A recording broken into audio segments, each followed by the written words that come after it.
क्या दुनिया को जलाने वाली है ईरान युद्ध की चिंगारी?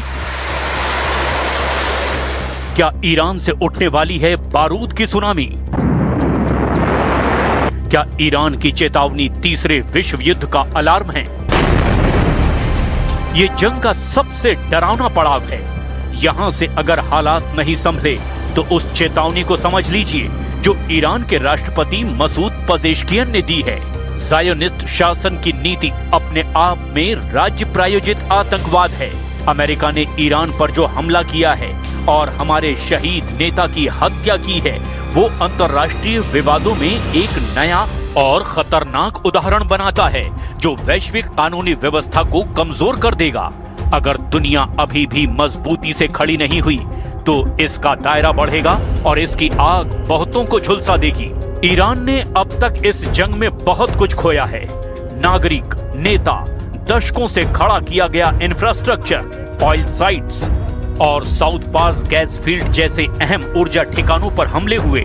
तेल और गैस सप्लाई पर सीधा असर पड़ा। कई शहरों में बुनियादी ढांचा क्षतिग्रस्त हुआ जिससे आम लोगों की जिंदगी ठहर गई। साथ ही शीर्ष नेतृत्व पर हुए हमलों ने सत्ता के भीतर ही हलचल बढ़ा दी है। अली खामनेई की हत्या का दावा इस संघर्ष को और ज्यादा भड़का चुका है।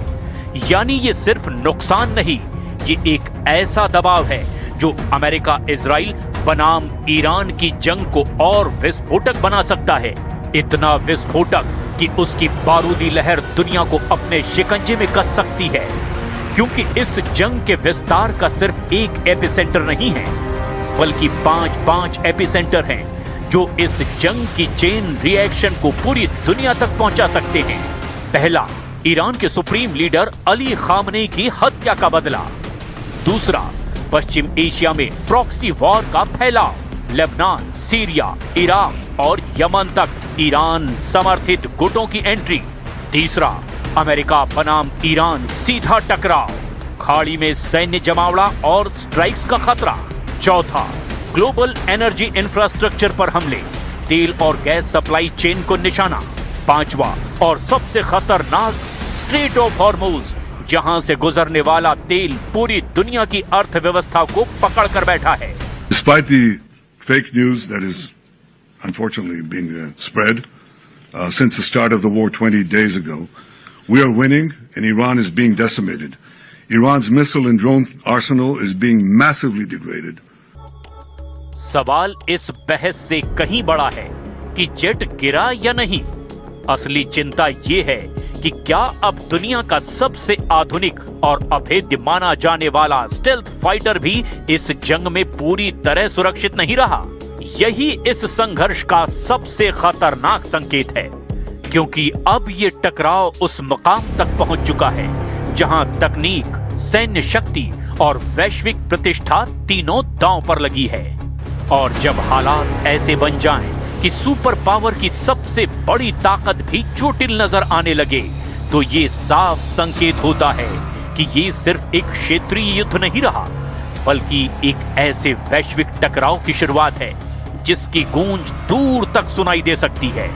अब लौटते हैं उस एपिसेंटर वाली कहानी पर जिसे दुनिया को झुलसाने वाला ट्रिगर माना जा रहा है। स्ट्रेट ऑफ हॉर्मुज, यानी वो नस जिससे दुनिया के कई देशों की अर्थव्यवस्था की सांसें चल रही है। ये इस जंग का सबसे खतरनाक ट्रिगर बन चुका है। दुनिया का लगभग 20% तेल इसी संकरे समुद्री रास्ते से गुजरता है और यही वजह है कि यहाँ का हर तनाव वैश्विक असर पैदा करता है। हालात ये हैं कि जहाजों की आवाजाही अब सामान्य नहीं रही। कई शिपिंग कंपनियां रूट बदलने या फिर देरी से गुजरने पर मजबूर हैं और बीमा प्रीमियम तेजी से बढ़ चुका है। कुछ रिपोर्ट्स में सेफ कॉरिडोर और नियंत्रित आवाजाही की भी बात सामने आई है, जो ये दिखाती है कि रास्ता खुला जरूर है लेकिन पूरी तरह आजाद नहीं है। अगर यहाँ हालात और बिगड़े तो तेल सप्लाई पर बड़ा झटका लगेगा जिससे पूरी दुनिया की अर्थव्यवस्था पर सीधा असर पड़ेगा। फाइनेंशियल टाइम्स की एक रिपोर्ट ने इस कहानी को और बड़ा बना दिया है। बताया जा रहा है कि एक ऑयल टैंकर कंपनी ने करीब $2 मिलियन देकर सुरक्षित रास्ता हासिल किया। हालांकि पेमेंट का तरीका साफ नहीं है। संभावना है कि ये इनडायरेक्ट चैनल से किया गया, लेकिन कोई ऑफिशियल कंफर्मेशन नहीं है। इसका असर सीधे पेट्रोल डीजल की कीमतों और ग्लोबल इकोनॉमी पर पड़ता है। यानी बिना रास्ता बंद किए ही ईरान ने इकोनॉमिक प्रेशर क्रिएट कर रखा है।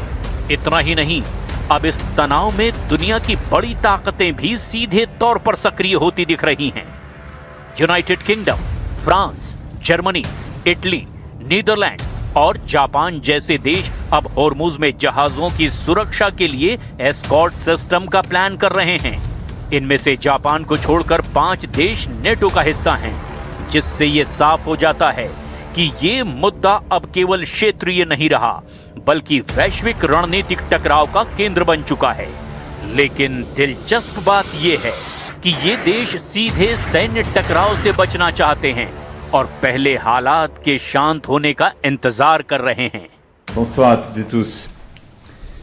Sur la question du détroit d'Ormuz, nous avons pu là aussi échanger. J'ai redit qu'une fois que la situation serait plus calme, la France était prête avec d'autres nations à prendre la responsabilité d'un système d'escorte de navires dans le détroit, dans le cadre d'une mission qui n'a pas vocation à être une action de vive force. कहानी यही खत्म नहीं होती, बल्कि अब एक और बड़ा और खतरनाक प्लान सामने आ रहा है। एक्सियोस की रिपोर्ट के मुताबिक ट्रंप प्रशासन ईरान के खार्क आइलैंड को निशाना बनाने की रणनीति पर काम कर रहा है, जहां से ईरान का करीब 90% तेल निर्यात होता है, यानी उसकी अर्थव्यवस्था की रीढ़। रिपोर्ट्स बताती हैं कि अमेरिका इस द्वीप पर नाकाबंदी या फिर सीधे कब्जे जैसे विकल्प देख रहा है, ताकि ईरान को स्ट्रेट ऑफ हॉर्मुज खोलने के लिए मजबूर किया जा सके। इससे पहले अमेरिकी हमलों में यहां के सैन्य ठिकानों को निशाना बनाया गया, लेकिन ऑयल इंफ्रास्ट्रक्चर को जानबूझकर छोड़ा गया। यानी साफ संकेत है, अभी दबाव बनाया जा रहा है और अगला कदम सीधे इकोनॉमिक नॉकआउट भी हो सकता है। और अगर ऐसा हुआ तो इसका असर सिर्फ ईरान तक सीमित नहीं रहेगा, बल्कि पूरी दुनिया इसकी चपेट में आ सकती है। खार्क आइलैंड पर हमला या कब्जा ईरान की अर्थव्यवस्था की रीढ़ तोड़ने जैसा होगा, क्योंकि उसके ज्यादातर तेल निर्यात का रास्ता वहीं से गुजरता है। लेकिन इसके जवाब में ईरान चुप नहीं बैठेगा। माना जा रहा है कि ईरान खाड़ी क्षेत्र में अमेरिकी सहयोगी देशों जैसे सऊदी अरब और यूएई के ऑयल इंफ्रास्ट्रक्चर को निशाना बना सकता है, जिससे पूरी दुनिया में तेल सप्लाई पर भारी संकट पैदा हो सकता है। ऐसे हालात में कच्चे तेल की कीमतें बेकाबू हो सकती है, वैश्विक बाजारों में हड़कंप मच सकता है